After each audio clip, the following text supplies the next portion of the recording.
It says I'm live. It is Friday, and I'm super excited. As you can tell, I am in a different location today. For those of you that don't know, I am in transit. We are currently sitting in Tennessee. We are headed back to Michigan this weekend. But in the meantime, I wanted to make sure that we still got on here for our Friday Friends live stream.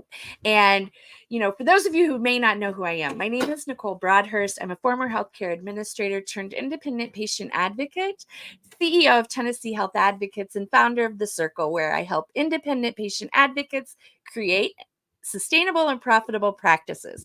But on Fridays, I like to share my network. So every Friday, I have a friend that joins me so that you in my network can get to know them. Today, I'm super excited to have Nicole DePalma with me. Hey, Nicole, how are you? Great. Thanks for having me. Thank you for joining us. I'm super excited. Nicole and I met. It's always interesting. It makes it hard when I'm talking to people with the same name. Do you find that too? Like it's like Yes. Nicole. Yes, it's really challenging. So we will work through this. It won't be that bad for this period of time. But I'm super excited to share Nicole with you all. Nicole, would you just give us a brief description and introduction to who you are and what you do? Sure. So, again, my name's Nicole DePalma. I am a speech language pathologist by background. So, I've been doing that since 2008.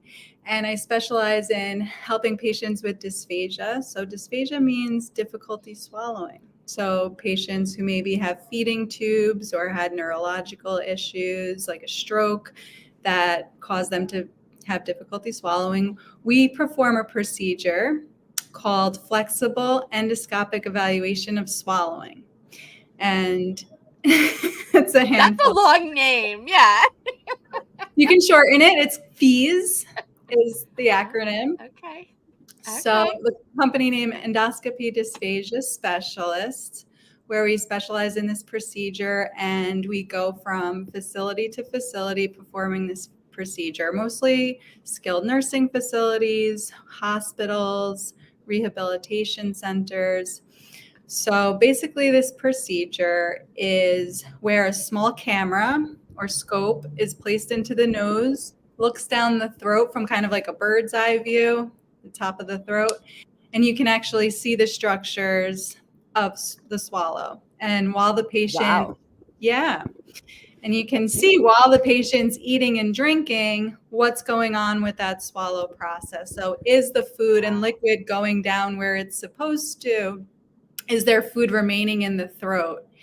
Is the food entering into the airway where it's not supposed to go, because that leads into the lungs and that can cause pneumonia, especially in frail patients or patients, with maybe poor oral care. So, yeah, we do those assessments all throughout New York and helping those patients with dysphagia. Nice. That's cool. So tell us, how did you get to do that? Like, tell us a little bit about your background and how you got to be where you are now doing what you do. Right. So, I mean, I always knew I wanted to kind of help people and be in the service industry. And my grandfather had a stroke, so kind of got into the speech pathology aspect. And then took a bunch of courses in dysphagia or difficulty swallowing and kind of learned about that. And I think, it's sad when you're not able to enjoy the foods that you really want to. It really affects your quality of life. So then I got into more and more about learning about dysphagia, and just this swallow test and being able to look and see what's going on can really figure out what the actual problem is instead of just kind of guessing, and getting the patient on the appropriate diet. And it's really helpful with those types of things and preventing pneumonia. So I took some extra advanced coursework in to become an endoscopist, and that's kind of the how to. Yeah. Yeah. So I was looking through my notes as I was getting ready to come on here, and there was an interesting story about now you take this test and you go into facilities and you perform the test in the facilities. Can you talk a little bit about your motivation for having this test be more mobile, and you Yeah. actually going into the facilities?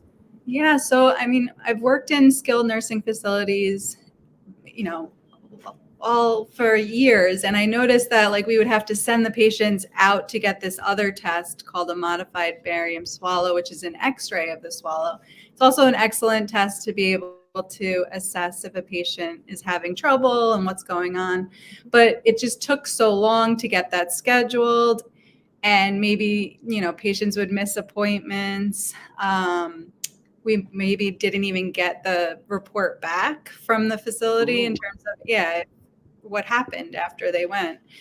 And, the speech pathologist that kind of was in charge of that patient or was working with that patient for weeks or months, they really know that patient. And then you're sending them to another specialist who doesn't really know that patient. They do the test.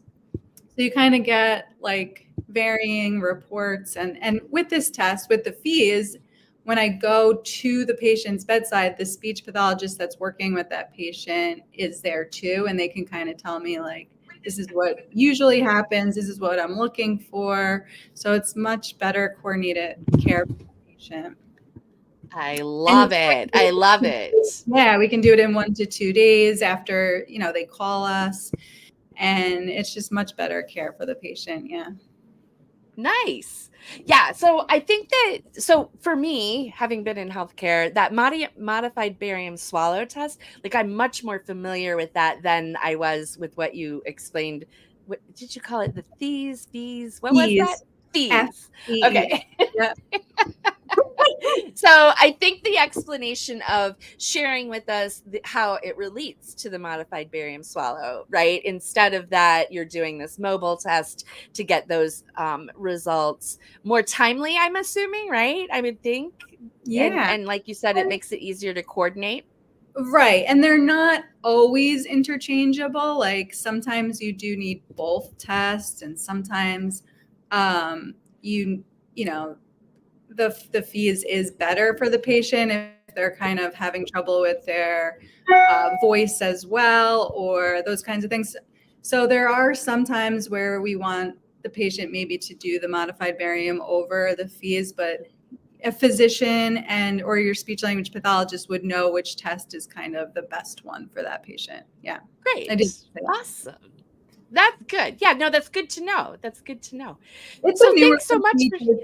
Yeah, it's a newer procedure too. Maybe that's why it's not as well known. Like it was started in the 1980s, but still pretty long time ago. Yeah, I know, right? Yeah, we'll say that. Anyway, so so I know in addition to this, you also do some work in regards to tracheostomies. Yeah. Tell us a little bit about that. Yeah. So I started working with patients with trachs um, like right out of school, really. And I just loved working with this population. One of my first jobs was at a long-term acute care facility where it was like all trach and vent patients.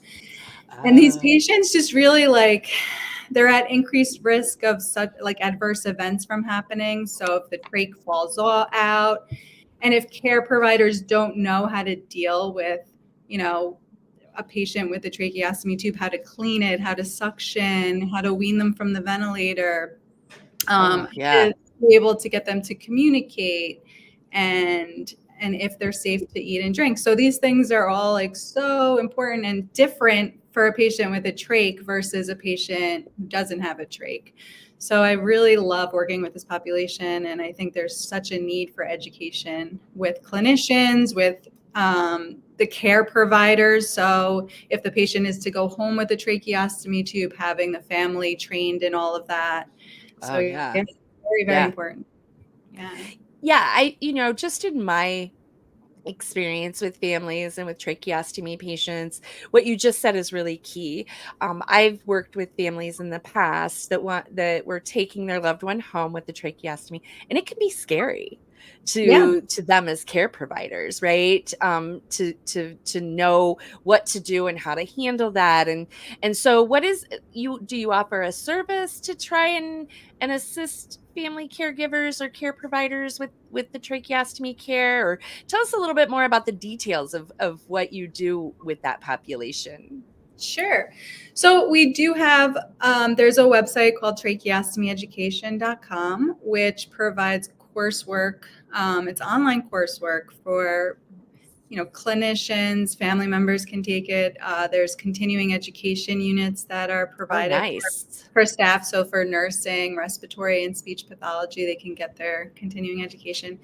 And Okay. there's coursework on just various topics, like I was mentioning, like trach care, communication, swallowing, and that whole gamut. We are starting to do some live stuff as well, Hmm. hands-on kind of training, but so that's something to look out for in the future. But right Okay. now, it's mostly online coursework, and yeah, so it's up and running right now. Nice. That's nice. So I do have clinicians in my network. So if they're looking for or in need of some continuing education, they could go to tracheostomyeducation.com. Is that what you said it was? Great. Tracheostomyeducation.com and get access to some of those continuing education credits as well. Awesome. So, one of my favorite things to ask towards the end of our time together is about, do you have a favorite success story where you've worked with someone and you've gotten a really good outcome that you'd like to share with folks? Yeah. So back when I was working at the long-term acute care facility, we had a patient come in who was on a ventilator for 7 years. And she Whoa. had never, so when you have a ventilator and a trach, you don't, if the cuff, it's a little balloon on the tracheostomy tube that goes in the throat. And when the cuff is inflated, there's no air that goes through the upper airway. So those patients aren't able to communicate. They just mouth words, and you have to kind of read their lips. So you can't hear what they're saying. So for that patient, we were able to get that cuff deflated and put on a speaking valve so that that patient would be able to speak while they were on the ventilator. And then we were able Wow. to wean the patient from the vent, get them to go from a feeding tube in the stomach to eating regular foods. It was Oh just my like such a gosh. great case. Yeah. So she After 7 years of said, being, imagine not wow. talking for like one day and you just lost Right? your voice. This patient for 7 years. So yeah, Wow. that's my That is favorite. a success story. That's amazing. I'm super impressed. Wow. That's crazy to even think about. I love I mean, it. it's like nobody Fantastic. even tried, I guess, to put to place that valve on Wow. and be able to speak. So sad. Oh, well, I'm glad they found you. Speaking of which, if people are looking for more information and want to connect with you, what's the best way for them to reach out to you and get connected?